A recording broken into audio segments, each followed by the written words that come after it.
Shalom Lekolam, bienvenidos nuevamente a mi canal IMA Latina en Israel. El día de hoy voy a tratar un tema que la verdad es un poco delicado. Hasta ahora no lo he abordado en profundidad porque sé que genera controversias y no es el ideal de mi comunidad. Pero debido a la gran cantidad de personas que últimamente me han estado contactando, especialmente por Instagram, con diferentes preguntas, contándome de sus experiencias personales, pidiéndome consejos, y sí, estoy hablando del tema del proceso de conversión. Entonces, solo para aclarar unas cosas antes de iniciar en materia. Primero, los judíos no hacemos proselitismo, es decir, ustedes nunca me van a escuchar acá diciendo que el judaísmo es la única religión que deben seguir, que todas las personas deben volverse judíos, que el judaísmo es el único camino hacia la salvación y otro tipo de expresiones que tal vez algunos habrán escuchado en otras religiones, que no viene al tema ponerme a ir en detalle. A lo que voy es entonces que nosotros, más que una religión, lo que tenemos es un estilo de vida. Y es paradójico que a pesar de que el antisemitismo se ha disparado tantísimo en el mundo últimamente, sobre todo ahora que estamos en esta guerra de más de 100 días ya, a la vez, y yo lo veo como algo positivo, se ha despertado en muchas personas esa curiosidad por conocer más sobre nuestra cultura, sobre Israel. Y a ese grupo de personas que están en esa búsqueda espiritual es a la que yo me quiero dirigir hoy. Entonces, no quiero hacer de este vlog un video supremamente largo que nadie vea. Voy a enfocarme en unos puntos concretos.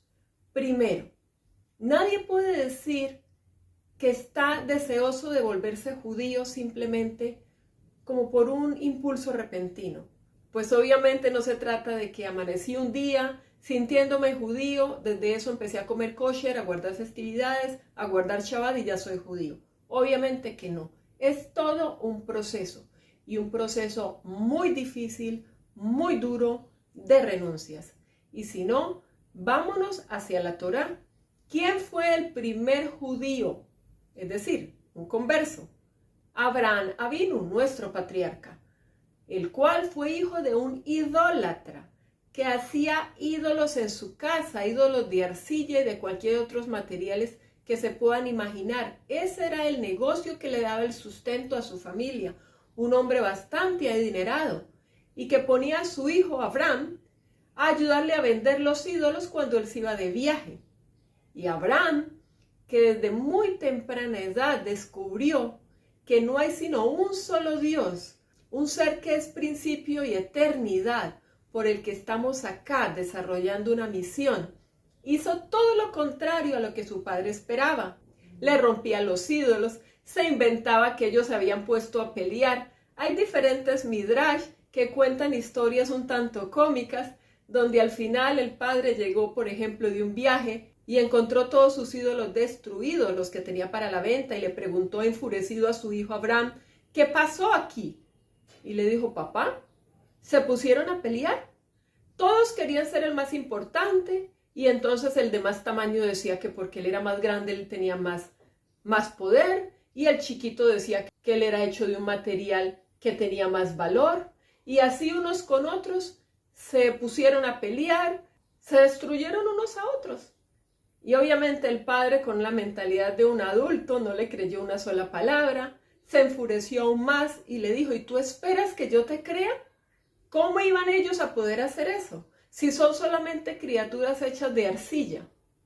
Entonces este niño le dijo, ajá, papá, así que tú estás seguro que no tienen ningún poder, pues tienen ojos y no ven, tienen nariz y no pueden oler, tienen oídos y no pueden escuchar, tienen manos que no pueden mover.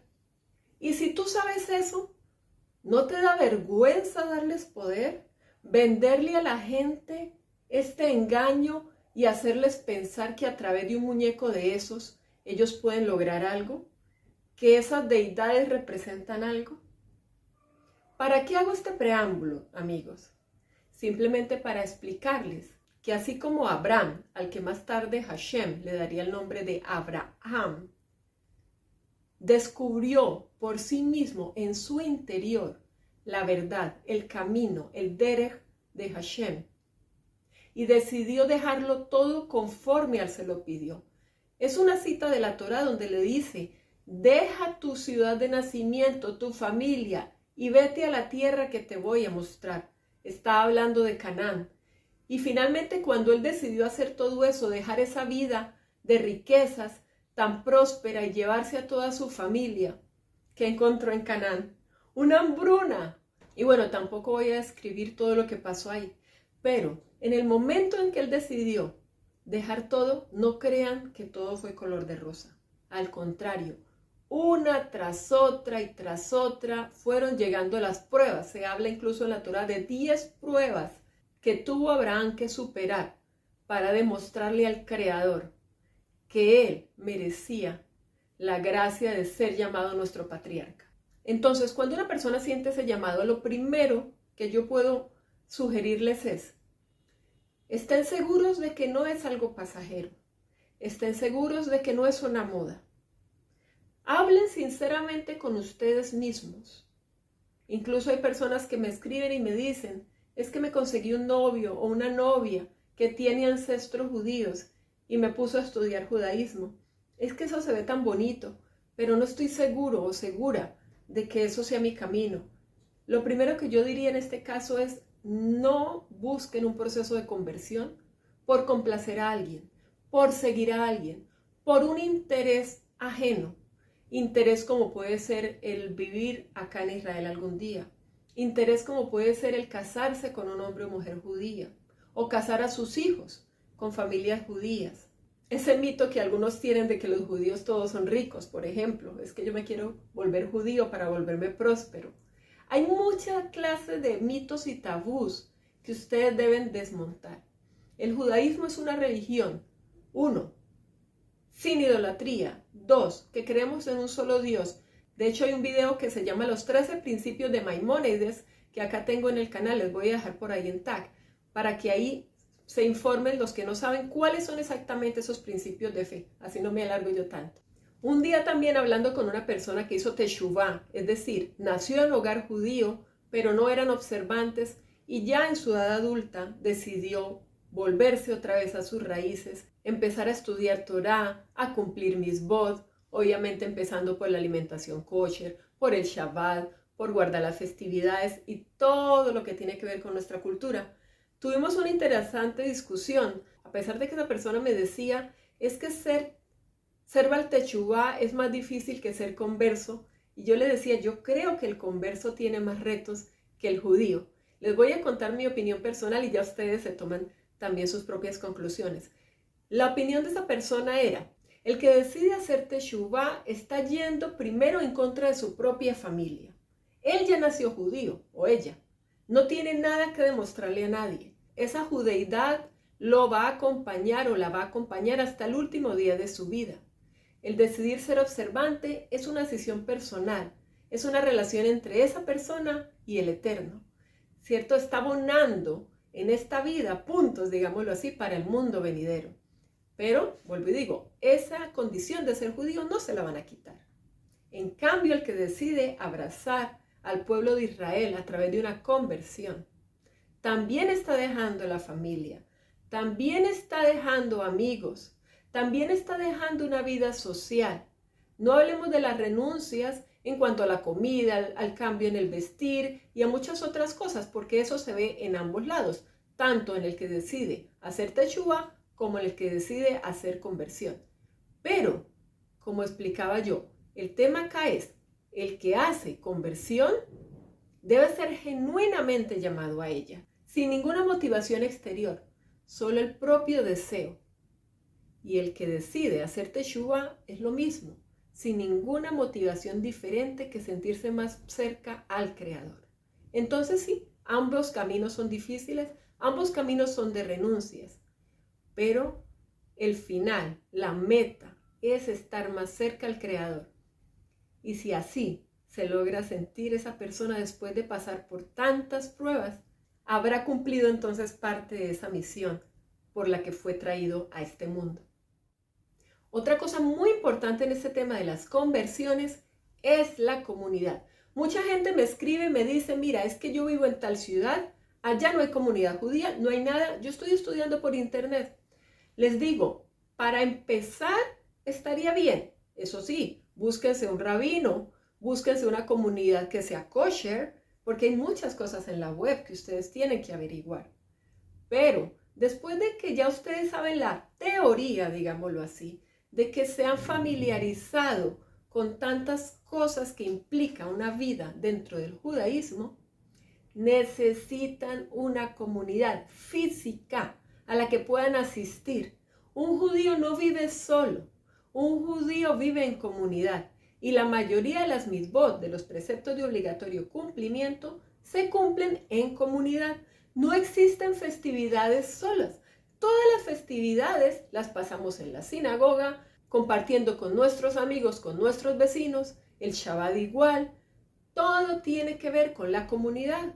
También piensen en la familia, piensen en sus hijos, la educación que ustedes les quieren dar. Si ustedes van a hacer una conversión y ya tienen familia, tienen que contar también con que ese esposo o esposa esté en la misma sintonía con ustedes. Que si tienen hijos, esos hijos también entiendan qué cambio en los valores ustedes les están ofreciendo. Si están chiquitos, ellos no van a sentir la diferencia, pero si ya son hijos más grandes, ellos mismos tendrán que decidir si así lo quieren y ustedes no pueden imponerles nada. Es un cambio total de vida. El judaísmo implica todas las dimensiones del ser humano. Nos cambia, como expliqué, desde la forma de vestir, la manera en que nos relacionamos con otras personas. El tema de Tzniut que tanto les he explicado, porque yo les he dicho, es que el ser kosher, no solamente comer kosher, también vestir de una manera adecuada. Esas son las normas de modestia, es Tzniut. También el que la cocina donde preparo los alimentos sea efectivamente una cocina kosher. Si no, nada hago comprando ingredientes kosher que van a ser desperdiciados en una cocina que no guarda las normas del kashrut, es decir, las normas dietarias para el pueblo judío. Hay diferentes clases de judaísmo y esto lo voy a tocar solo por encimita porque es un tema también bastante controversial, pero ustedes lo deben saber. Las tres vertientes principales son el ortodoxo, que es a la cual yo pertenezco, está el judaísmo tradicional y el judaísmo conservador.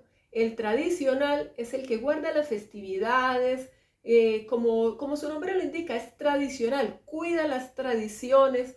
Digamos, las familias se reúnen en torno a la mesa del Shabbat, pero no necesariamente guardan una vida kosher en el sentido de la alimentación kosher, no cuidan Shabbat como lo cuidamos los ortodoxos, es decir, tienen celulares, conducen el auto, usan otros aparatos electrónicos, no tienen problema en ir a restaurantes que no sean kosher. A veces se cuidan por decir algo, dicen, no, pues es que yo no estoy comiendo cerdo o yo no hago mezclas, pero pues desde que sea un restaurante donde yo no coma cosas prohibidas, para mí está bien.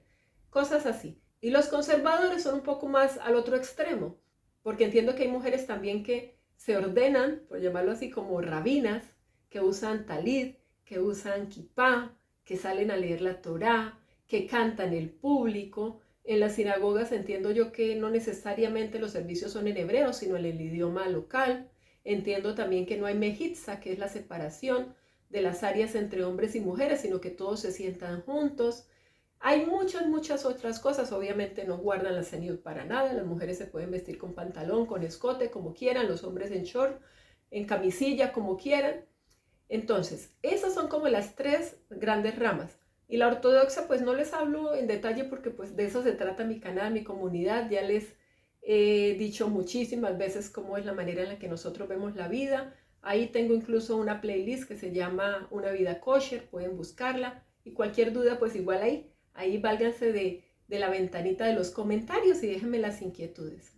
Ya para cerrar entonces, solo quiero decirles que las personas que están considerando un proceso de conversión, aún después de haber hecho ese análisis, aún después de haber estudiado a profundidad, que ya se encuentren dentro de una comunidad estudiando con un rabino, estudiando la Hod, viviendo Shabbat, conociendo las festividades, el ciclo anual, tienen que pasar por todo eso antes de siquiera soñar con ir a un Beit Din, es decir, por pasar por el tribunal, donde efectivamente harán su proceso de conversión, finalizando con la inmersión en la mikve. Y bueno, eso es otro tema de otro video posiblemente. Pero lo que yo quiero hacer énfasis es que, al menos acá en Israel, al menos para los que sueñan un día venir a Israel, a tal vez hacer proceso de aliyá, el judaísmo ortodoxo es el único que es reconocido acá por la Rabanud, es decir, por el tribunal rabínico. Entonces tengan mucho cuidado con quién se asesoran, de quién están aprendiendo, qué tipo de material están consumiendo. ¿Es kosher lo que están leyendo? ¿Están aprendiendo de fuentes primarias, de fuentes fidedignas? Les dejo todo esto simplemente para que analicen, no para formar polémicas. Y por último también, y sé que algunos tal vez se van a molestar y ojalá y no también a ofender, pero necesito ser clara y hacer énfasis en que el mesianismo no es judaísmo. Por eso cuando les describí las 3 principales vertientes, no nombré a los mesiánicos, pues acá en Israel y creo que en cualquier parte del mundo no se consideran judíos. Y bueno amigos, esta información que di obviamente no es para todos ustedes, solamente para los que tengan inquietudes sobre este tema, los que ya estén atravesando este proceso, los que estuvieran potencialmente considerando, ya saben entonces, es un camino largo, pero si eso es lo que ustedes quieren, si para eso el Eterno los tiene llamados, créanme que van a encontrarlo, aún en medio de las renuncias y en medio de las dificultades más grandes. Eso es todo por hoy amigos. Los invito entonces a compartir el video, como siempre les digo, si les gustó, ¿qué están esperando para compartirlo, por favor? No sean egoístas, circúlenlo, circúlenlo, circúlenlo, sean generosos, compartan con sus amigos.